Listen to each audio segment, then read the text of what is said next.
আমি একাধিক পদ্ধতিতে সালাত আদায় করি। হানাফি মসজিদে হানাফি স্টাইলে, আহলে হাদিস মসজিদে আহলে হাদিস নিয়মে।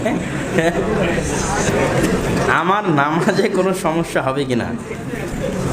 খুবই চমৎকার প্রশ্ন। এরকম প্রশ্ন আমি জীবনে শুনিনি, আজ প্রথম শুনলাম। প্রথম কথা হচ্ছে, সালাতের যেগুলো রুকুন সেগুলোর ক্ষেত্রে কোনো ছাড় নাই।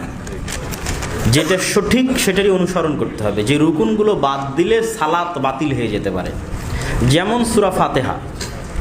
সূরা ফাতিহা পাঠ করা এটা সালাতের একটি অন্যতম রুকুন, যা বাদ দিলে সালাত বাতিল হয়ে যাবে। ধীর স্থিরভাবে রুকু করা, ধীর স্থিরভাবে সিজদা করা, এটা একটা রুকুন, এটা বাদ দিলে সালাত বাতিল হয়ে যাবে। তা এই ধরনের মাসালাগুলোতে যদি আপনি যখন যেই মাসালা ইচ্ছা তখন সেটা ফলো করেন, হবে না। এই মাসালাগুলোতে আপনাকে সবচেয়ে বিশুদ্ধটাই অনুসরণ করতে হবে যে কোনো মূল্যে।